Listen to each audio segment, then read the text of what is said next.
Salut les chums, c'est Gab du Rien que c'est une brosse podcast. Aujourd'hui, à l'émission, je reçois Dominique Charbonneau, vice-président à la production et brasseur en chef chez Brasseurs du Monde. Salut Dom, ça va bien? Très bien, toi? Ça va très bien. Merci beaucoup d'avoir accepté.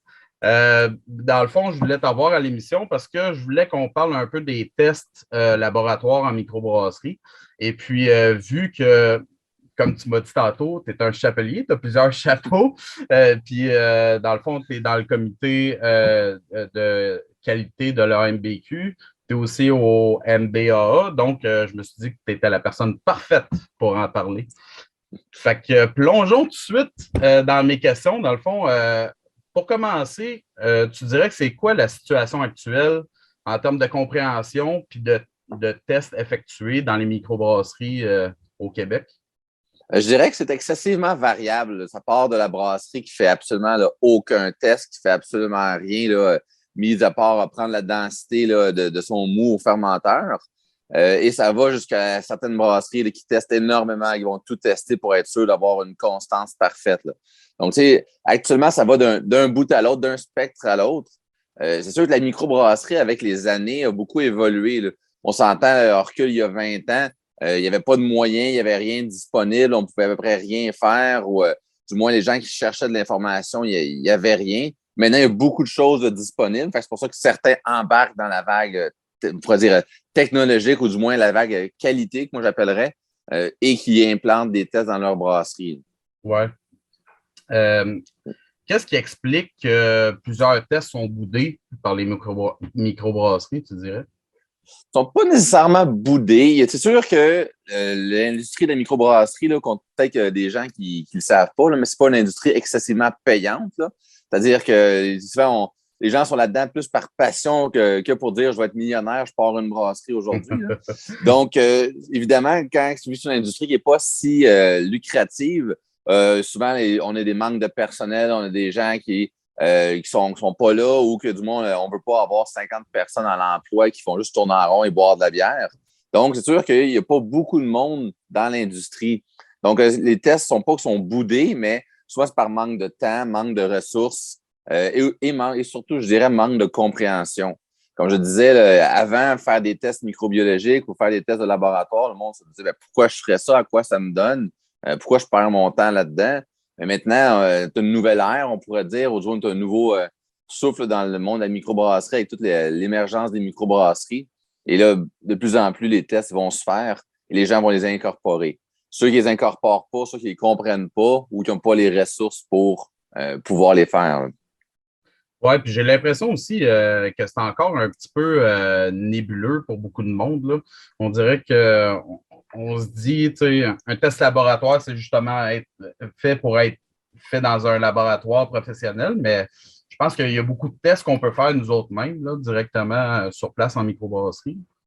Oui, mais énormément. Puis les tests, il y a plusieurs conférences qui ont été données à travers les années là-dessus et plusieurs là, ressources disponibles. Là. Tu peux avoir un laboratoire complet là, pour moins de 3 000 là, dans ton installation. Ah C'est sûr, oui, si OK. tu as l'espace pour, là, il y a beaucoup de brasseries qui ont été construites là, quasiment dans un garage. Fait qu'à un moment donné, tu manques d'espace pour installer tes équipements.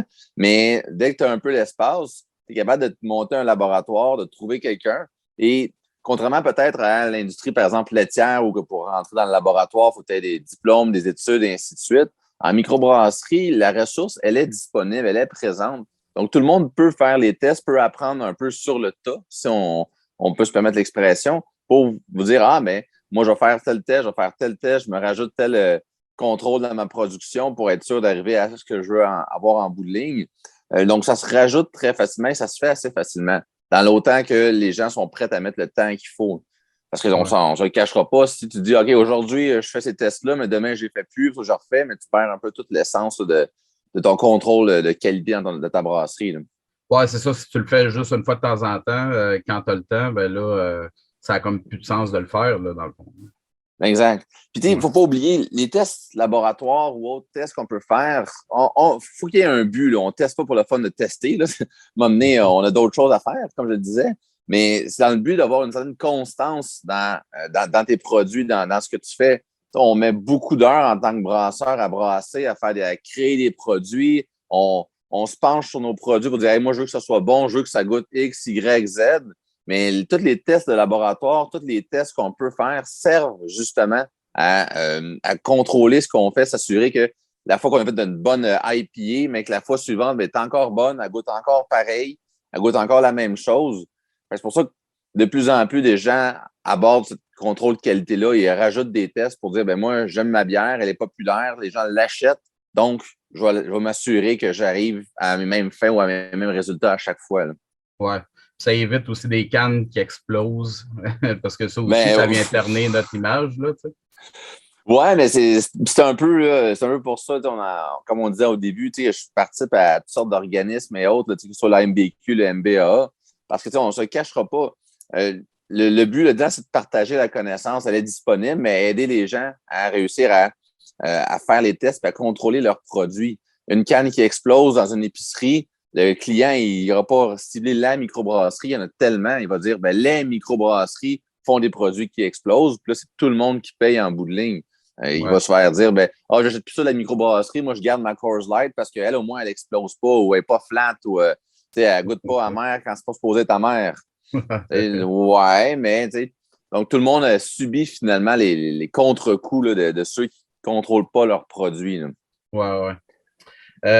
Est-ce que en ce moment même, avec la réglementation qu'il y a, est-ce qu'il y a des tests qui sont obligatoires d'un point de vue RACJ là, que tu te dois de faire dans ta microbrasserie?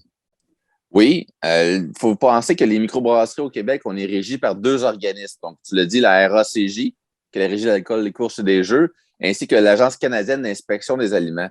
Ces 2 organismes-là ils ont des tests qu'ils demandent de faire, nous, on a signé quand on fait une demande de permis, que ce soit contrôler ton pourcentage d'alcool, que ce soit le volume dans tes produits. Si tu fais une bouteille ou tu fais une canne ou tu fais un fût, ben, tu ne vas pas juste le remplir jusqu'à un niveau pour le fun. Fait que là, sinon, ça varie. Tu as un volume qui est déclaré sur ton étiquette, sur ton contenant. Tu as le pH que tu dois mesurer parce que la bière, on est chanceux en quelque sorte. On peut profiter du fait qu'on a 2 choses qui nous aident à ne pas avoir de bactéries pathogènes dans notre produit. C'est l'alcool et le pH. Mais si tu ne mesures même pas ton pH, mais quand tu vas savoir que tu tombes dans la barrière en dessous du 4,6 qui protège ton produit, mais tu ne le sauras pas. Donc, la RACJ va exiger que tu mesures ton pH, ta densité, donc ton taux de sucre. Encore une fois, ça revient un peu à ce qu'on vient tout juste de dire. Les cannes qui explosent, pourquoi est-ce qu'elles explosent? Il y a de multiples raisons, mais une de ces raisons-là qu'on voit de plus en plus, il y a des gens qui ne vont même pas prendre la densité ou faire une mesure d'atténuation pour vérifier c'est quoi la densité finale du produit. Donc là, la canne refermente, elle explose et ça ternit la réputation, puis ça crée des problèmes, évidemment. Puis on parlait de cannes qui explosent. La RACJ va exiger qu'on mesure le CO2 dans notre bière. Donc, il faut avoir un équipement pour ça. Là, évidemment, il y a tout ce qui est aspect réglementaire au niveau de l'étiquette. C'est-à-dire que si tu marques sur ton étiquette que ça a 100 IBU, on en a vu plein de ça, genre 90 IBU, et ainsi de suite. Mais si tu le marques sur l'étiquette, par la loi, tu es supposé pouvoir le démontrer que tu l'as mesuré. Et non pas juste dire, okay. Je l'ai calculé de même, là, puis je pense que j'arrive à ça.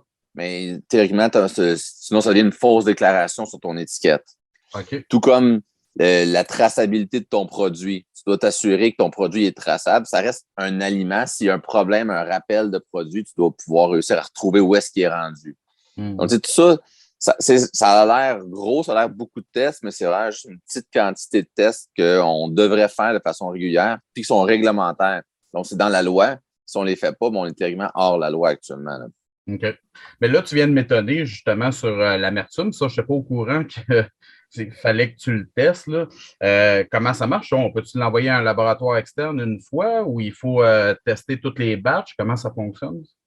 Mais pour être plus précis là-dessus, tout ce qui est amertume, couleur et autres, c'est si tu le marques. C'est-à-dire que si moi, je ne l'inscris pas sur ma bouteille, là, mais je n'ai pas besoin de le tester. Là.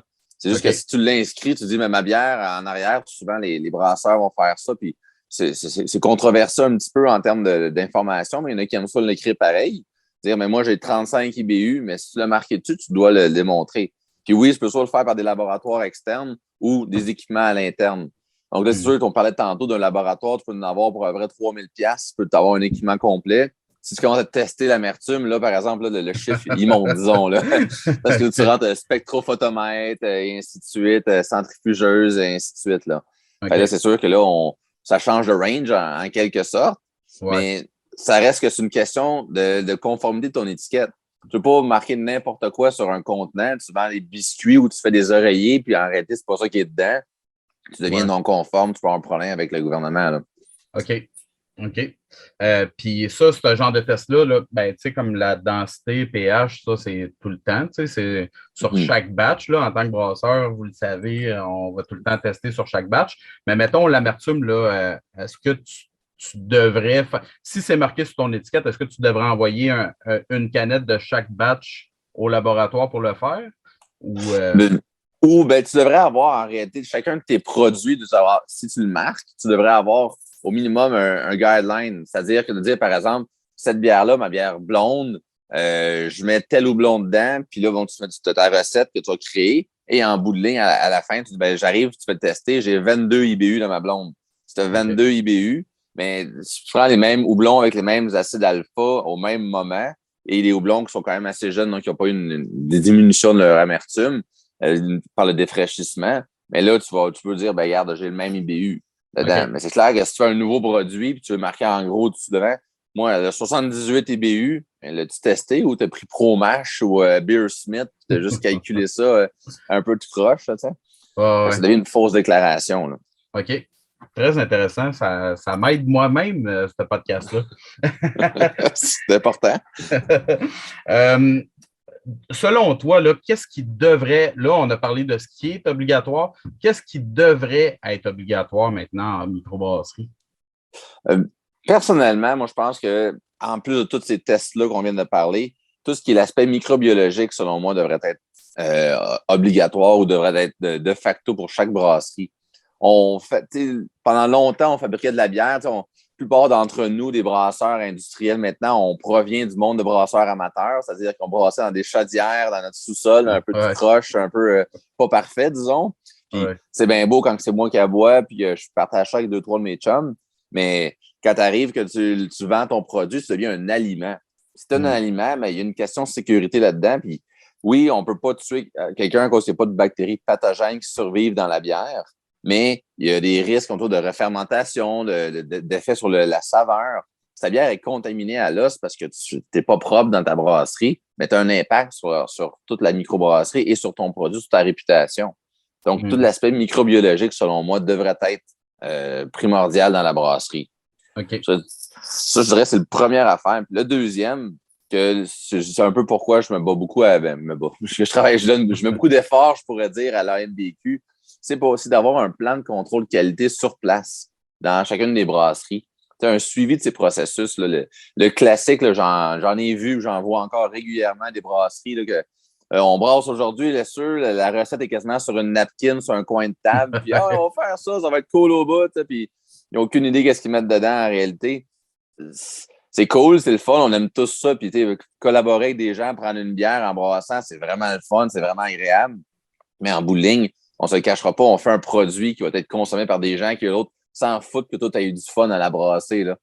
Eux autres, ils sont là, puis ils ont acheté ton produit, puis ils veulent consommer un produit qui est clean. Fait que d'avoir un suivi de ton produit de A à Z, c'est essentiel. Ouais. Je dirais que c'est le bout qu'il faudrait que les gens de plus en plus implantent dans leur brasserie. Mais justement, en parlant, parce que là, vous avez sorti un programme qualité de l'AMBQ, puis il est vraiment sa coche. Je tiens à te féliciter. Il est vraiment bien parfait. Si on parle des tests un peu plus microbiologiques, justement, là, quels sont les tests dans cette. Parce que ça renferme quand même beaucoup de sortes de tests, là, les tests HLP, les tests, bon, j'en passe. Lesquels qu'on devrait faire dans cette section-là, puis est-ce que tu pourrais nous les décrire un petit peu? Oui, ben tu sais, le HLP, selon moi, c'est pas le meilleur test, mais c'est le plus facile à faire et celui qui a le résultat le plus rapidement en le moins de temps et surtout avec le moins d'équipement. C'est pour ça que souvent, on va dire, malgré que, comme je disais, que c'est pas le meilleur test, souvent, on va dire, ben, au moins faites celui-là. Il n'y a pas vraiment de raison de ne pas le faire. Là. Il faut 2-3 éprouvettes, un micro-ondes puis un bécher. Là. Tu peux être un pot maçon. Là. Fait que, tu prends ton pot maçon, tu fais ta solution dedans avec ta petite poudre, puis tu avais au micro-ondes pendant 3 minutes. Quand ça revient à température de 40 degrés, tu mets la bière dedans, puis tu la laisses figer. Puis là, tu vas le voir assez rapidement si tu as une contamination de Tropeidiococcus ou lactobacille. Donc, ce sont les 2 principaux contaminants qu'on peut avoir en brasserie là, au niveau de la saveur du produit. C'est pour ça que c'est pas cher, c'est pas compliqué à faire. Fait que, selon moi, c'est un minimum que les brasseries devraient faire actuellement. Mais c'est sûr que si tu t'équipes avec hotte laminaire et autres, tu commences à être un peu plus sérieux dans tes tests laboratoires, rajouter tous les milieux de culture devient beaucoup plus intéressant, que ce soit WLN, YCSM et autres. Là, je ne passerai pas dans le détail de chacun des milieux, mais c'est tous des milieux où est-ce que tu vas faire pousser ta bière, finalement, dans le milieu de culture. Puis en fonction de ce qui va pousser, ça va t'indiquer quelle sorte de bactéries ou levure sauvage ou autre que tu as. Tu parlais tout à l'heure, tu disais les cannes qui explosent, mais les cannes qui explosent actuellement qu'on voit sur le marché, c'est souvent, comme je disais, densité mal mesurée, ou sinon, c'est tout simplement qu'il y a une levure sauvage qui est présente dedans. Que ce soit une levure de saison diastaticus, que ce soit une Brettanomyces ou autre, toutes ces levures-là, mais ils vont continuer à fermenter dans ta canne. Puis là, s'il y a fermentation, il y a création de CO2 et c'est là que ça va exploser. C'est pour ça que de dire, je m'équipe, je fais des milieux de culture pour essayer de découvrir, m'assurer qu'il n'y a pas rien de contaminant dans mon produit, ça devient essentiel. Comme je disais, là, tu passes aussi encore une fois à un autre niveau, encore une fois au niveau financier. On parle de hotte laminaire et autres, incubateurs. Ça monte encore une fois. Là. Fait que juste avec les tests HLP, en théorie, on est good pour starter, mettons. Là. Pour starter, oui. Tu vas être good parce que tu vas t'assurer au moins que ton produit, s'il ne refermente pas à cause d'une levure sauvage quelconque, il va rester au niveau saveur, il va rester similaire. Tu n'auras pas de côté sûr qui va embarquer. Tu n'auras pas un diacétyl bizarre qui va embarquer dans ton produit. Donc, au moins, tu contrôles une partie de ton produit. Et aussi, c'est parce que souvent, quand tu as une contamination, par exemple de levure ou autre, souvent, on a un peu de lactobacille qui rentre dedans. C'est quand même une bactérie qui est très présente dans les brasseries parce que sur le grain, il y en a partout. Évidemment, une brasserie qui gère mal, par exemple, c'est tout ce qui est empaquetage, tout ce qui est la zone d'empaquetage, je veux dire, tout ce qui est la partie d'entreposage des grains. Là, tu peux en avoir qui se ramassent dans tes cannes ou dans tes bouteilles. Puis là, la contamination peut se propager. C'est pour ça que souvent, si tu réussis à contrôler ton lactobacille, ça ne veut pas dire que tu n'en auras pas d'autres, mais déjà, tu es plus propre et tu contrôles mieux ton stock. Là. OK. Fait qu'en résumé, si tu viens de moudre du grain, tu t'en vas pas dans la salle de canage. Oui, exactement. Puis, quand on a, comme tu parlais tantôt, le programme qualité qu'on a mis en place et qu'on pousse actuellement sur le marché, c'est pas moi qui l'ai fait. On est plusieurs à avoir participé là-dedans. On est plusieurs brasseries à avoir mis la main à la pâte pour le pondre. Puis à chaque fois, quand on écrivait ça, ou quand du moins Gérald Bourdeau-Louis qui a pris beaucoup de temps à écrire là-dessus, les questionnements qu'on avait en communauté, c'est toujours OK, mais c'est quoi le risque? Où est le risque? Pourquoi on implante ça? Ça sert-tu à quelque chose ou on fait juste mettre un formulaire, un registre, une procédure pour le fun de faire du papier? Puis la réponse souvent, c'est là, il y a un risque à cet endroit-là. Tu en parles là, on va dire, par exemple, dans la zone de canage, mais on suggère de porter une résille ou un bonnet, d'avoir des vêtements qui sont appropriés, puis de ne pas faire le chemin entre la salle à grains et justement la zone de canage. Mais c'est parce que justement, tu as un risque de pogner des bactéries ou des levures sauvages qui sont dans ta zone de grains, puis les mettre dans tes cannes après. C'est une question d'évaluation des risques que tu as sur place. Là. Si on veut effectuer tous les tests qu'on a parlé, est-ce qu'on doit être un technicien de laboratoire aguerri puis avoir des années d'expérience là-dedans ou des études, ou tu penses que n'importe qui peut s'en sortir? Je pense que n'importe qui est capable de s'en sortir, dans la mesure où tu as la volonté et que tu es capable de lire et d'apprendre. Là. Mais je pense que tout le monde est capable. Et surtout, je dirais, les années d'expérience dans le laboratoire, dans d'autres domaines, mettons, si tu viens du domaine de la moulée pour chien ou quoi que ce soit, ben, tu vas être capable de transférer. Ça va juste t'aider à apprendre plus rapidement. Mais quelqu'un qui était dans l'informatique avant, va pouvoir rentrer dans ce domaine-là, puis va être capable de dire, OK, moi, je vais lire, je vais l'apprendre, puis let's go, je me pars là-dedans. Il n'y a, pas une science infuse là-dedans. Là. Ouais. Comme je le disais, toutes les procédures et toutes les méthodes et autres, c'est disponible. Fait que c'est ce qui est beau de notre domaine. Il n'y a pas beaucoup de choses sont cachées, mais pas tant que ça finalement. Puis on a une communauté qui partage énormément. Tu me parlais tantôt du MBAA, de la MBQ, mais au MBA, le nombre d'articles scientifiques qui sont disponibles sur ce site-là, c'est faramineux. Là.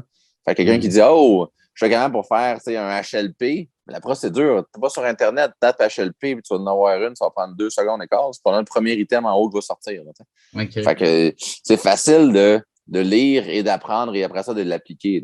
Là. Ouais. Tu as parlé un petit peu du coût que ça représentait. Fait que, dans le fond, avoir un laboratoire, ça ne rime pas nécessairement avec des coûts élevés. Là. Et, il existe des bonnes solutions pour limiter les dépenses? Oui, énormément. Encore une fois, tout ce qui est, si tu vas sur le Brewers Association, donc qui est le pendant américain, on pourrait dire, de la MBQ, ouais. pas pour dire qu'on est comparable nécessairement, ils sont excessivement gros, mais reste que c'est un peu le même, c'est similaire. Énormément de documentation est présente, de vraiment des guides, OK, t'es telle grosseur de brasserie, tu brasses 2000 hectos par année, tu devrais avoir à peu près tel laboratoire, tu fais 5000 de tel laboratoire, 10 000 tel laboratoire. Puis là, tu vas avoir des trucs, tu vas avoir des façons, des équipements que tu peux acheter. Il existe de l'usager sur le marché, il existe du neuf sur le marché, dépendamment des moyens. Et souvent aussi, il y a des laboratoires qui vont se prêter des équipements.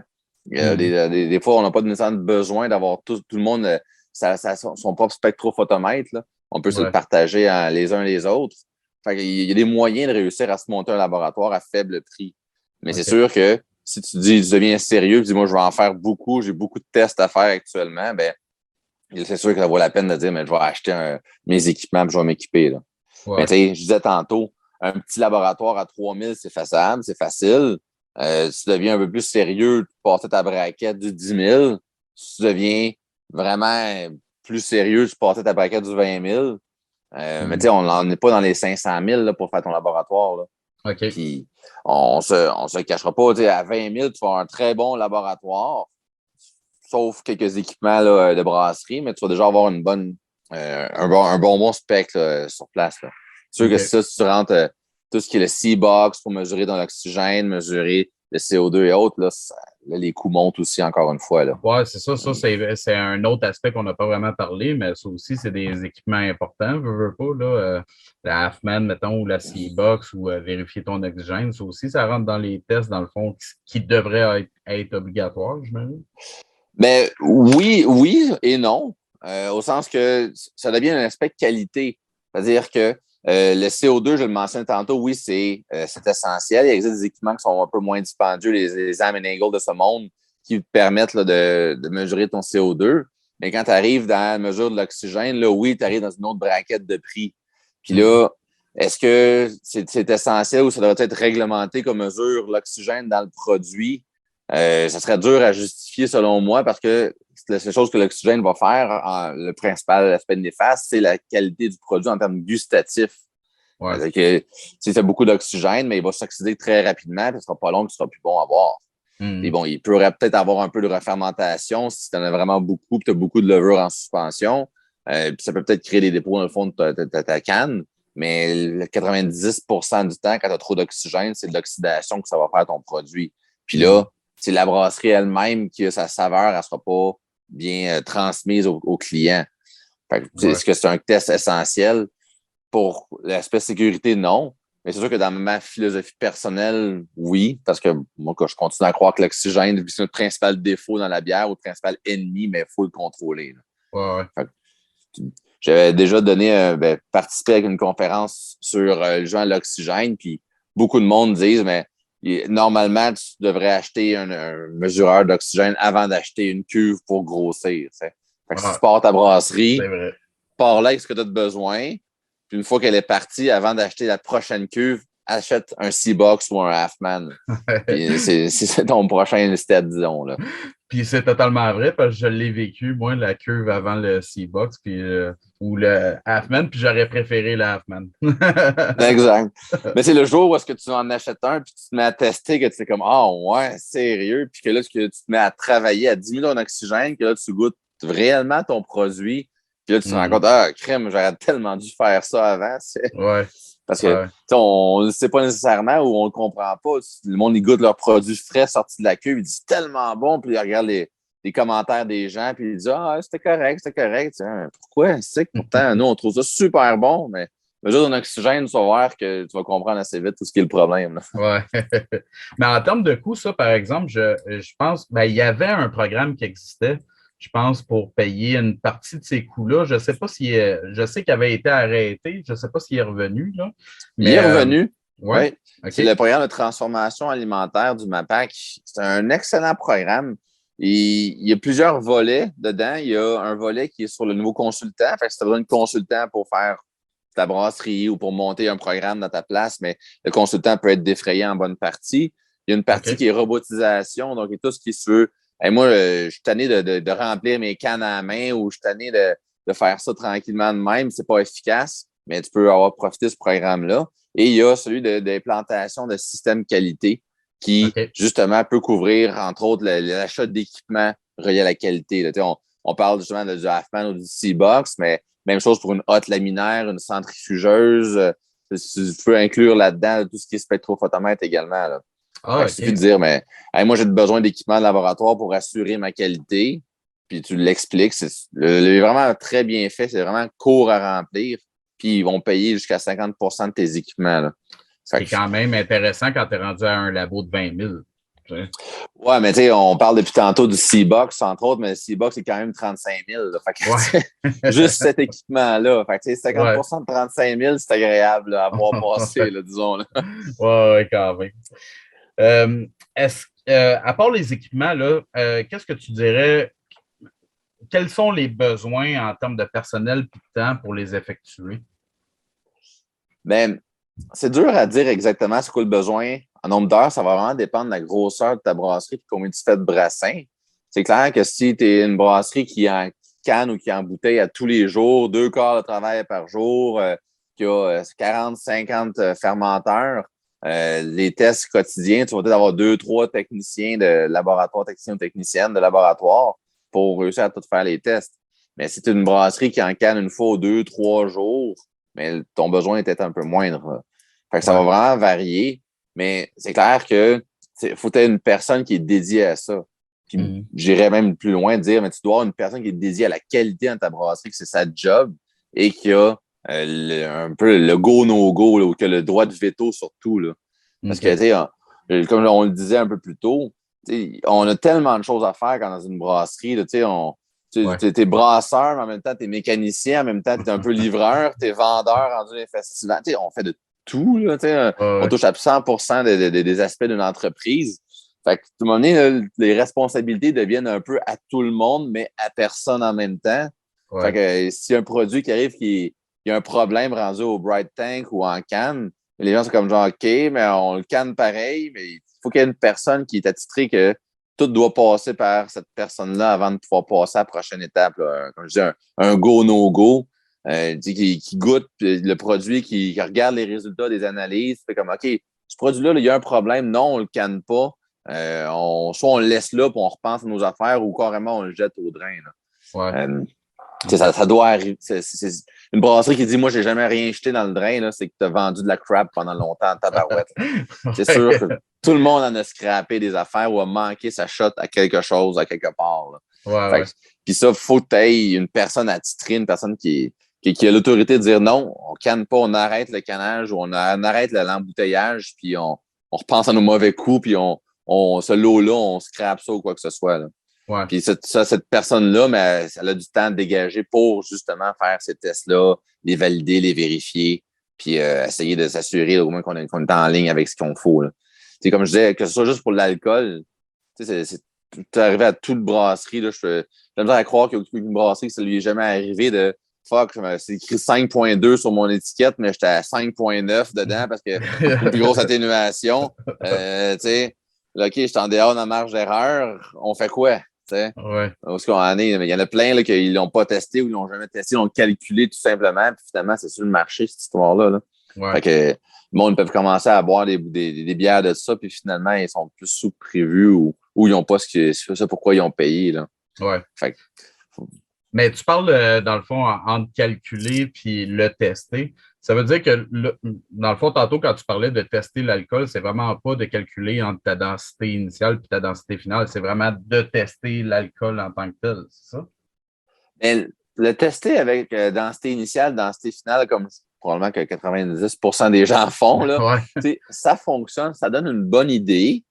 Si tu veux avoir une idée plus réelle, il faudrait que tu centrifuges ton produit avant et après test. C'est-à-dire qu'au début de ta fermentation, ton mou, ce que très peu de gens font, mais il faut que tu centrifuges pour enlever toutes les particules en suspension.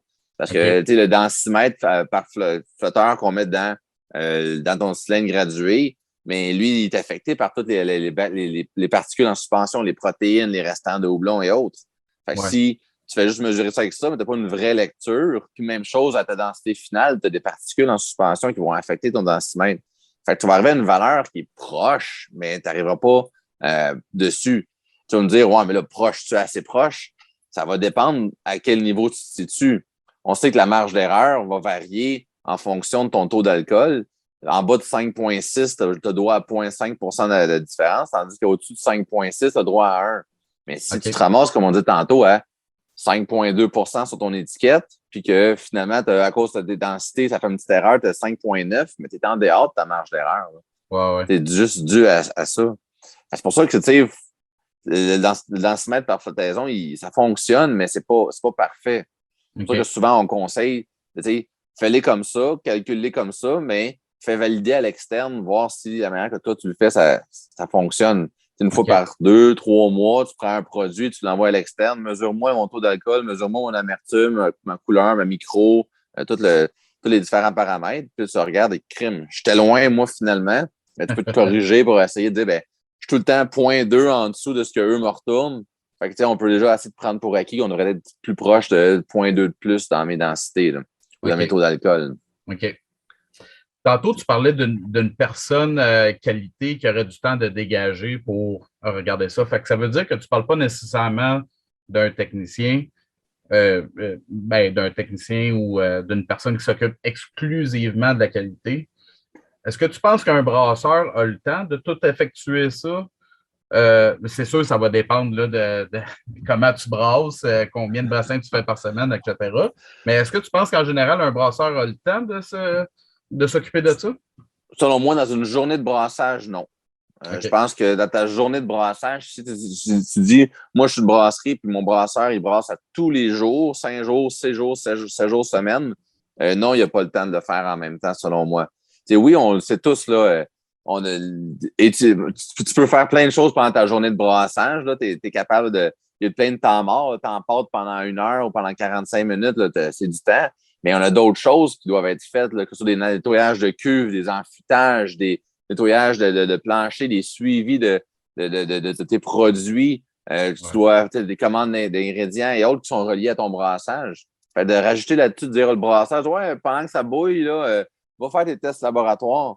Ouais, mais ça bouille-tu correct? T'as une bonne ébullition? Tu mets tes houblons au bon moment? Ou une fois, tu étais pris dans ton HLP, fait que tu n'as pas mis de houblon à 30 minutes, tu l'as mis à 5 minutes à la place? Tu sais, ça a un impact. Je ne crois pas qu'un brasseur on duty, comme on pourrait dire, peut faire en même temps un laboratoire qui se tienne.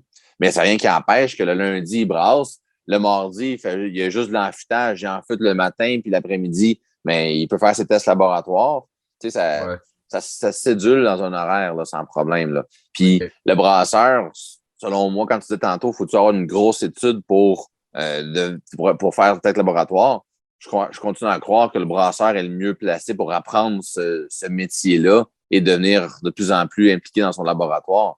T'sais, il connaît son produit, il sait qu'est-ce qu'il fait. S'il prend une densité, il est capable de faire comme il me semble que j'ai beaucoup de particules dans celle-là, si on revient à l'exemple qu'on a tantôt. Mais il sait pourquoi il y a beaucoup de particules. Là, je l'ai pris au début de mon transfert quand il y a un peu de trouble à chaud qui est passé, et ainsi de suite. Là, il est capable de comprendre ce qui se passe versus des fois une personne qui connaît aucunement la production. Là.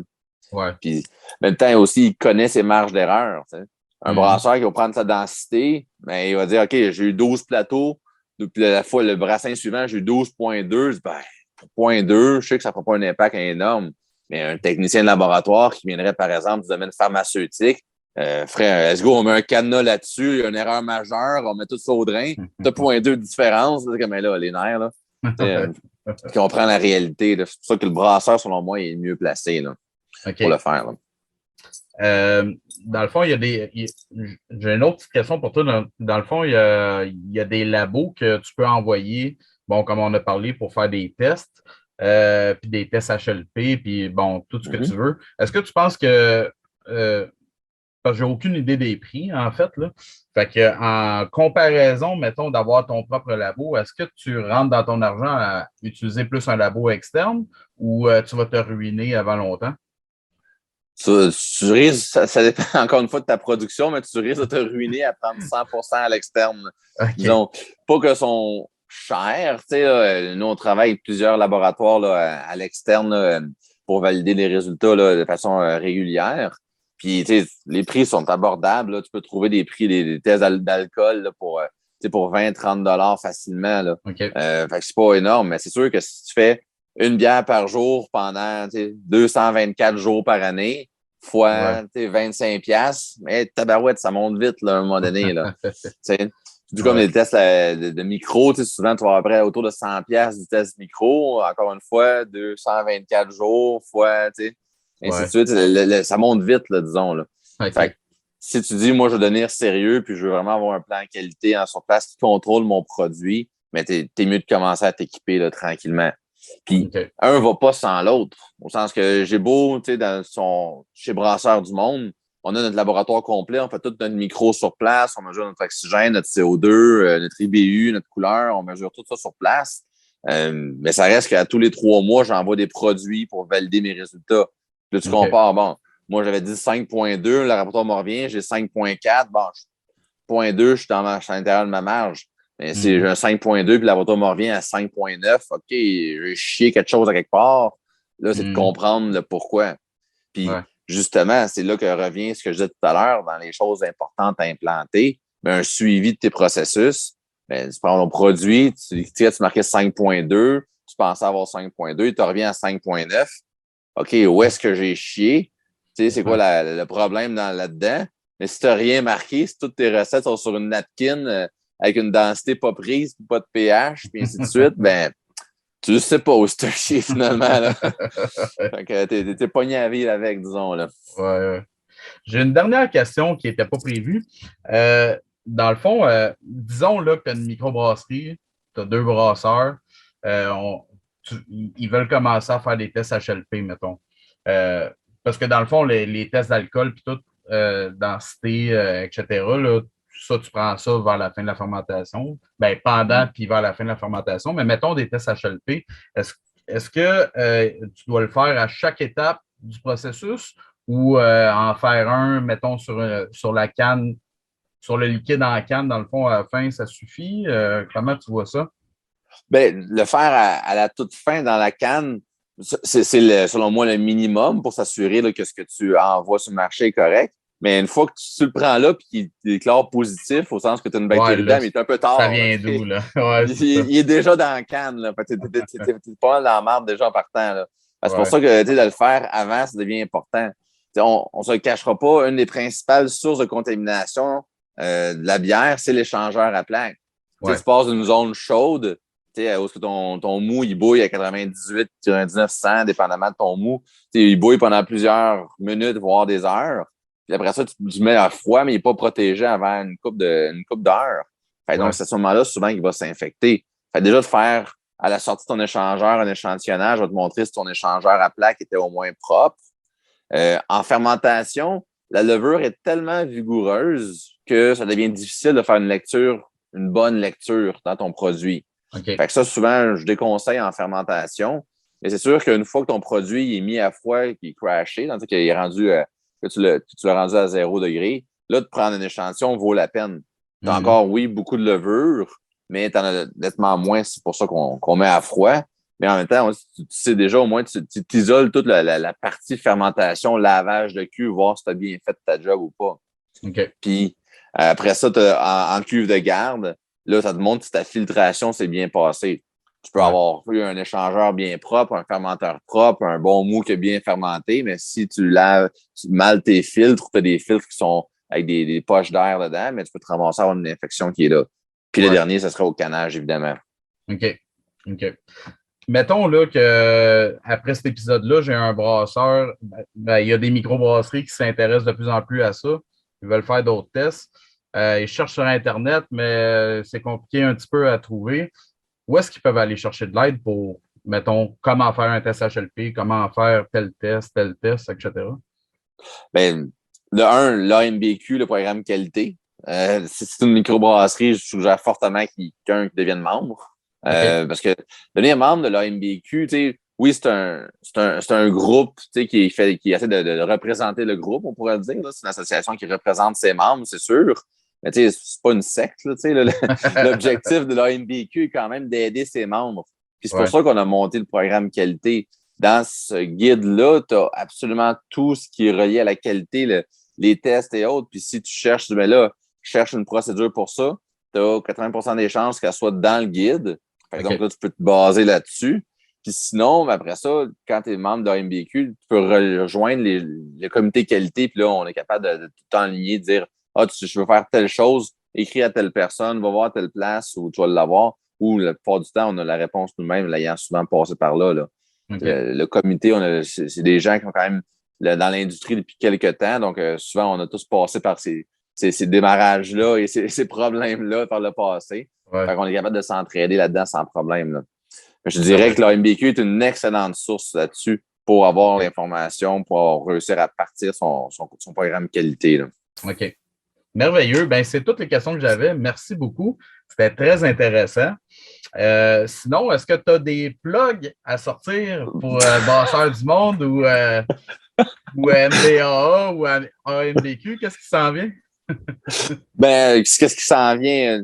Je pense que beaucoup de monde en ce moment sont dans la reprise un peu là, suite à post-pandémie et COVID et autres. Fait que je pense que tout le monde essaie de pousser la bière de micro. Là. Il y a la semaine de la bière de micro là, qui est à partir du 1er jusqu'au 10 avril là, qu'on essaie de faire la promotion de l'industrie locale.